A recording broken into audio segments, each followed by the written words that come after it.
नए साल की शुरुआत के साथ ही हरियाणा सरकार ने अपनी प्राथमिकताएं स्पष्ट कर दी हैं। हरियाणा के मुख्यमंत्री नायब सिंह सैनी ने कहा है कि नव वर्ष में सरकार अंत्योदय के 3 मूल मंत्रों को केंद्र में रखकर काम करेगी। उनका कहना है कि सरकार की नीतियों का मुख्य उद्देश्य समाज के सबसे अंतिम पंक्ति में खड़े व्यक्ति तक विकास का लाभ पहुंचना है। और मुख्यमंत्री ने बताया है कि अंत्योदय का पहला मंत्र है गरीब कल्याण, दूसरा मंत्र है सम्मान अवसर। शिक्षा, स्वास्थ्य और रोजगार के क्षेत्र में हर नागरिक को बराबरी का मौका मिले, इस दिशा में सरकार लगातार काम करेगी। तो वही तीसरा और सबसे अहम मंत्र है सुशासन।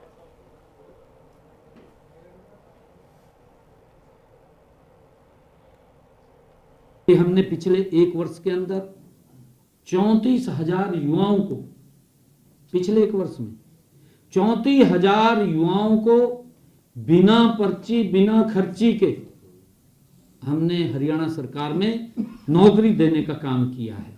और अगर हम पिछले 11 वर्षों का देखें, अगर इसके अंदर और थोड़ा सा 2014 से पहले जाएं, वो स्थिति बड़ी भयानक थी। मां बाप की जुतियां टूट जाती थी, भाई वो बच्चे को नौकरी लगवाना है। कोई बैंक से निकलवा करके घर में रखता था, किसी रिश्तेदार से ले आता था ठा करके, कोई जमीन बेच करके पैसा इकट्ठा करता था, कोई गहने बेच करके सोचता था भी बच्चे को नौकरी लग जाएगी। परंतु कई बार तो जमीन भी चली जाती थी, बच्चा भी नौकरी नहीं लगता था। इस प्रकार का सिस्टम था। मुझे खुशी है कि इस सिस्टम का सुधार ये भारतीय जनता पार्टी की डबल इंजन सरकार ने किया है और आज 1,80,000 युवाओं को बिना पर्ची बिना खर्ची के हरियाणा प्रदेश में नौकरी दी है। एक बड़ा सुधार इसके अंदर हमारी सरकार ने किया है। गरीब परिवार का बच्चा जो मेहनत करता था वो भी सरकारी नौकरी में लग रहा है, नहीं तो दूर दूर तक पढ़ तो लेता था, नौकरी नहीं लगती थी, ऐसी स्थिति थी। साथियों, हमने अपने संकल्प पत्र में कहा था कि हम जो कॉमन पात्रता परीक्षा है, सीईटी की परीक्षा है, उसको बच्चों को कोई दिक्कत समस्या नहीं आने देंगे।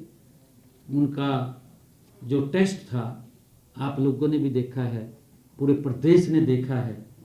प्रदेश के लोगों का मैं आज फिर धन्यवाद करना चाहूँगा कि उन्होंने तो लंगर लगा दिए, बच्चों को कोई दिक्कत समस्या ना आए। घर से लेकर के सेंटर तक पहुँचाने का काम, सेंटर से लेकर के घर तक पहुँचाने का काम हरियाणा सरकार ने किया है।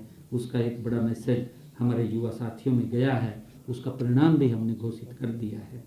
और इसी प्रकार हमने हरियाणा कौशल रोजगार निगम के उसके माध्यम से जो 5 वर्ष से अधिक समय से हरियाणा कौशल रोजगार में जो सेवाएं दे रहे थे, ऐसे युवाओं को भी उनकी नौकरी को सुरक्षित करने का काम ये हमारी सरकार ने किया है।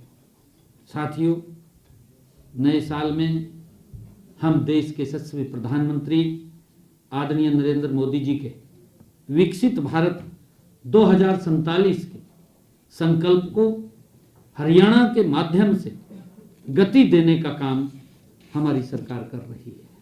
हमने हरियाणा को विकास के हर क्षेत्र में देश का अग्रणी राज्य बनाने का एक अभियान चलाया हुआ है। नव वर्ष में इस अभियान को नई गति से हम आगे बढ़ाएंगे। इस वर्ष में हमारी सरकार अंत्योदय के मूल मंत्र के साथ 3 प्रमुख लक्ष्यों पर ध्यान केंद्रित करेगी। हमारा पहला लक्ष्य महिला सशक्तिकरण का है। इसमें पंडित दीनदयाल लाडो लक्ष्मी योजना के माध्यम से सभी पात्र महिलाओं को आर्थिक सहायता प्रदान करना हमारी प्राथमिकता है। अब तक जैसा मैंने बताया भी है कि हमने 2 किस्तें बहनों तक पहुंचाई हैं। इसमें लगभग 8 लाख से अधिक और 250 करोड़ रुपए के करीब हम उनको दे चुके हैं।